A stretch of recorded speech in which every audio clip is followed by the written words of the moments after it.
Judges chapter 21. Back at Mizpah, the men of Israel had taken an oath. No man among us will give his daughter to a Benjamite in marriage. Now back in Bethel, the people sat in the presence of God until evening. They cried loudly.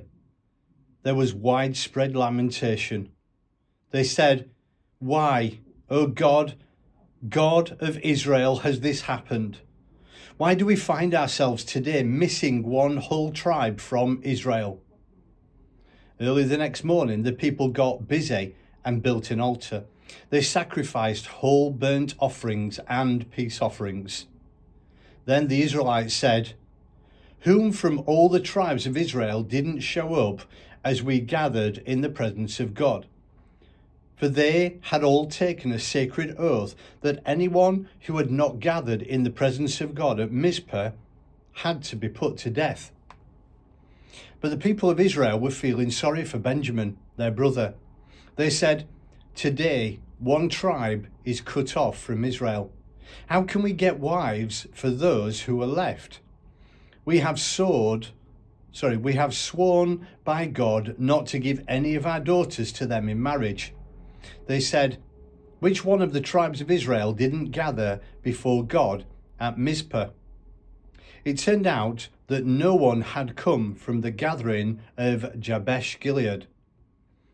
When they took a roll call of people, not a single person from Jabesh Gilead was there. So the congregation sent 12 divisions of their top men there with the command, "Kill everyone of Jabesh Gilead, including women and children. These are your instructions. Every man and woman who has had sexual intercourse, you must kill, but keep the virgins alive." And that's what they did. And they found 400 virgins among those who lived in Jabesh Gilead. They had never had sexual intercourse with a man, and they brought them to the camp at Shiloh, which is in the land of Canaan. The congregation sent word to the Benjaminites, who were at the Rimmon Rock, and offered them peace. And Benjamin came. They gave them the women they had let live at Jabesh Gilead. But even then, there weren't enough for all the men. The people felt bad for Benjamin. God had left out Benjamin, the missing piece from the Israelite tribe. The elders of the congregation said, "How can we get wives for the rest of the men, since all the Benjamite women have been killed? How can we keep the inheritance alive for the Benjamite survivors? How can we prevent an entire tribe from extinction? We certainly can't give our own daughters to them as wives." Remember, the Israelites had taken the oath, "Cursed is anyone who provides a wife to Benjamin." Then they said, there is that festival of God held every year at Shiloh. It's north of Bethel, just east of the main road that goes up from Bethel to Shechem and a little south of Lebonah. So they told the Benjaminites, "Go and hide in the vineyards. Stay alert.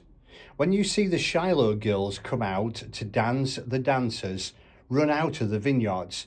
Grab one of the Shiloh girls for your wife, and then hightail it back to the country of Benjamin. When their fathers or brothers come to lay charges against you, we'll tell them we did them a favor. After all, we didn't go to war and kill to get wives for men. And it wasn't as if you were in on it by giving consent. But if you keep But if you keep this up, you will incur blame." And that's what the Benjamites did.